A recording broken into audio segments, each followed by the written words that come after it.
ಬಾಪ ಇಲ್ಲ ಏನೋ ಮಾತಾಡ್ಕೊಳ್ಳಿ ಬರ್ರಿ ನೀವು ಕಂಪ್ಲೇಂಟ್ ಕೊಡಕ್ ಬಂದಿದ್ದೀವಿ. ಕಂಪ್ಲೇಂಟ್ ಕೊಡಿ ಆಯ್ತು. ಅಲ್ಲಿ ಕಂಪ್ಲೇಂಟ್ ಕೊಡ್ಬೇಕು ಬಂದಿದ್ದು ನಾನು ಮಾತಾಡ್ತೀನಿ. ಬೇರೆ ರೀತಿ ಮಾತಾಡ್ತಿದೆ ನಮಗೂ ನನ್ನ ಬಗ್ಗೆ ಮಾತಾಡ್ತಾರೆ ಇರೋ ವಾಸ್ತವಾಂಶದ ಮಾತಾಡಿ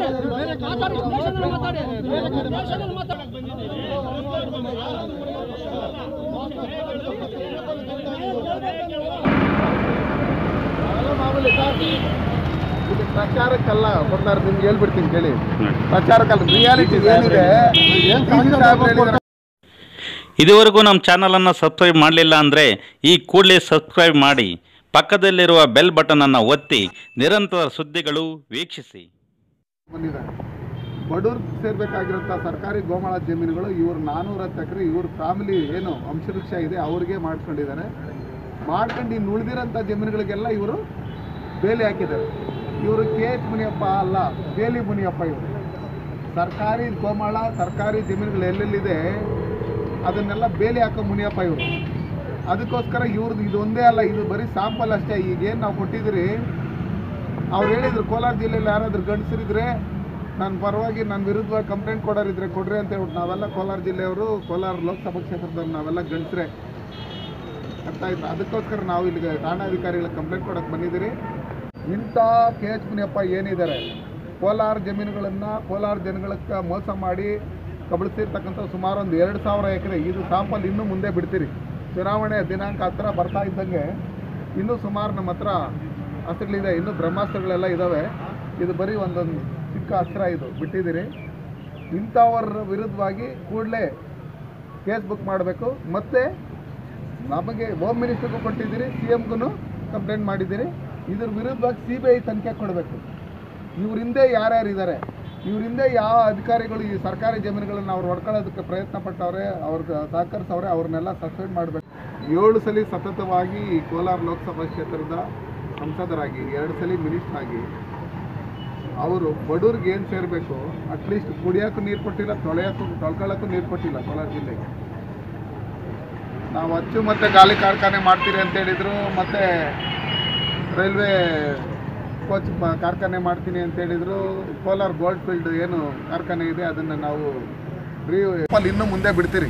ಚುನಾವಣೆ ದಿನಾಂಕ ಹತ್ರ ಬರ್ತಾ ಇದ್ದಂಗೆ ಇನ್ನೂ ಸುಮಾರು ನಮ್ಮ ಹತ್ರ ಅಸ್ತ್ರಗಳಿದೆ, ಇನ್ನೂ ಬ್ರಹ್ಮಾಸ್ತ್ರಗಳೆಲ್ಲ ಇದ್ದಾವೆ. ಇದು ಬರೀ ಒಂದೊಂದು ಚಿಕ್ಕ ಅಸ್ತ್ರ ಇದು ಬಿಟ್ಟಿದ್ದೀರಿ. ಇಂಥವರ ವಿರುದ್ಧವಾಗಿ ಕೂಡಲೇ ಕೇಸ್ ಬುಕ್ ಮಾಡಬೇಕು. ಮತ್ತು ನಮಗೆ ಹೋಮ್ ಮಿನಿಸ್ಟರ್ಗೂ ಕೊಟ್ಟಿದ್ದೀರಿ, CMಗೂ ಕಂಪ್ಲೇಂಟ್ ಮಾಡಿದ್ದೀರಿ. ಇದ್ರ ವಿರುದ್ಧವಾಗಿ CBI ತನಿಖೆ ಕೊಡಬೇಕು. ಇವರಿಂದೇ ಯಾರ್ಯಾರಿದ್ದಾರೆ, ಇವರಿಂದೇ ಯಾವ ಅಧಿಕಾರಿಗಳು ಈ ಸರ್ಕಾರಿ ಜಮೀನುಗಳನ್ನು ಅವ್ರು ಹೊಡ್ಕೊಳ್ಳೋದಕ್ಕೆ ಪ್ರಯತ್ನ ಪಟ್ಟವ್ರೆ, ಅವ್ರಿಗೆ ಸಹಕರಿಸವ್ರೆ, ಅವ್ರನ್ನೆಲ್ಲ ಸಸ್ಪೆಂಡ್ ಮಾಡಬೇಕು.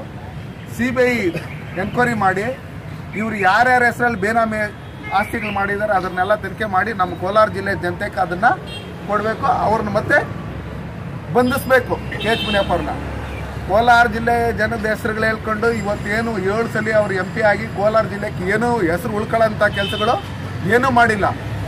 ಇವತ್ತು ನಮ್ಮ ಹಳ್ಳಿಯಲ್ಲಿ ಹೋದರೆ ಆ ಕುಂಟೆಗಳಲ್ಲಿ ದನ ಕರುಗಳಿಗೆ ಕುಡಿಯೋಕ್ಕೆ ನೀರಿಲ್ಲ. ಅಟ್ಲೀಸ್ಟ್ ನಮ್ಮವರು ಎಲ್ಲ ಆಚೆ ತೋಪ್ ಕಡೆ ಓಡ್ಬಿಟ್ಟು ತೊಳ್ಕೊಳ್ಳೋಕ್ಕೂ ನೀರಿಲ್ಲ, ಇಂಥ ಮಟ್ಟಕ್ಕೆ ತಂದಿದ್ದಾರೆ. ಅದಕ್ಕೋಸ್ಕರ ಯಾವತ್ತು ಅವ್ರು 28 ವರ್ಷದಿಂದ ನಮ್ಮ ಕೋಲಾರ ಲೋಕಸಭಾ ಕ್ಷೇತ್ರದಲ್ಲಿ ಜನ ಓಟ್ ಹಾಕೋಕ್ಕೆ ಶುರು ಮಾಡಿದ್ರು, ಅವತ್ತಿಂದನೂ ನಮ್ಮ ಕೋಲಾರ ಲೋಕಸಭಾ ಕ್ಷೇತ್ರಕ್ಕೆ ಬರಗಾಲ ಆವರಿಸ್ಕೊಂಡಿದೆ. ಅದಕ್ಕೋಸ್ಕರ ಅವ್ರಿಗೆಲ್ಲ ಮುಕ್ತಿ ಕೊಡಬೇಕು. ಅವ್ರನ್ನ ಮನೆಗೆ ಕಳಿಸೋಂಥ ಕೆಲಸ ನಮ್ಮ ಕೋಲಾರ ಜಿಲ್ಲೆ ಜನ ಎಲ್ಲರೂ ಮಾಡಬೇಕು. ಅವರು ಸ್ವಂತ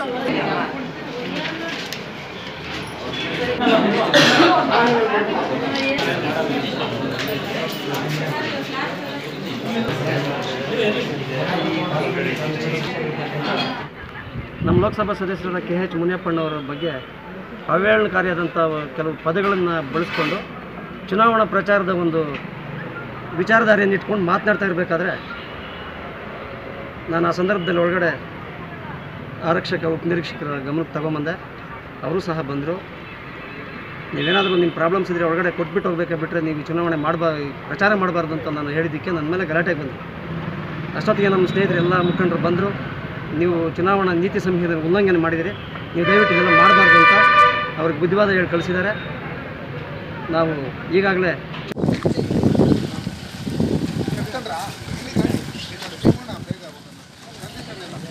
ఇప్పుడు వచ్చాడు రానా